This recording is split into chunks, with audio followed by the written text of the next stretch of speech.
Take 2, this time with the camera actually on as opposed to last time where the camera was in standby mode. Welcome to week 5 of this strange winter 21 term. And so now we're going to be continuing with core static analysis content. Last week we had type systems and toy programming languages, and this week we are going to talk about data flow analysis, which is a core technique that is traditionally used in compilers and over maybe the past 20 years has been used with static analysis applications as well, hence the topic of this course, static analysis for software engineering. So, as I said, data flow analysis is a core technique that has been used in compilers, traditionally for compiler optimization, but now for software engineering. And data flow analysis is a core technique that compilers use. The idea here is that programs, of course, compute over a concrete domain, and it's easy to compute over the concrete domain. That's what CPUs do. The issue is that the computation may not terminate. By using an abstract domain, as in data flow analysis, what we have is a guarantee of termination, but we pay something for this guarantee, and what we pay for this guarantee is precision. You can't have everything. That is the halting problem. And so what we have now is we know that the analysis is going to compute in a certain time, but it might sometimes tell us, well, we don't know what the actual result is on the actual program. We're just like, well, either we know exactly what's going to happen, or we're like sometimes, nah, don't know.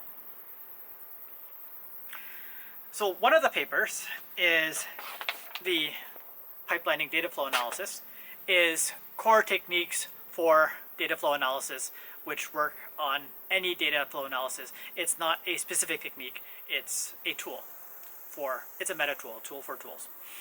The idea here is to speed up data flow analysis, interprocedural context-sensitive data flow analysis by using the technique of pipelining, which we've seen, which you may have seen in other applications.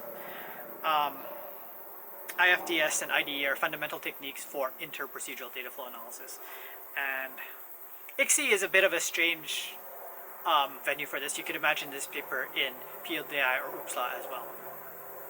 The other paper is about data flow analysis applications, and the application is superoptimization, which is kind of like optimization, but instead of doing ad hoc things, now we're doing ad hoc things to do ad hoc things in some sense.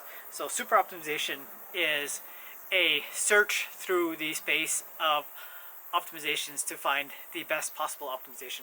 It's a synthesis problem much more than the usual peephole optimization kind of thing where you're like, well, we have these two instructions, let's come up with a ad hoc way to optimize, you know, a plus and then a minus. Well, instead of doing the plus and the minus, let's just add the two things and say the sum. So it's a way of doing that in general. And the neat thing about this is that it rules out things that are known to be impossible based on data flow analysis. So it's using data flow analysis to, not in the usual way, to do specific analysis and transformation, but to rule out classes of transformations as being not equivalent to the original. And the idea here is to feed results to an SMT solver, which I know some of you are quite familiar with. And so it's data flow analysis and feeding the result of data flow analysis to a SMT solver. Alright, I look forward to interesting discussions about these papers this week, and I will see you soon.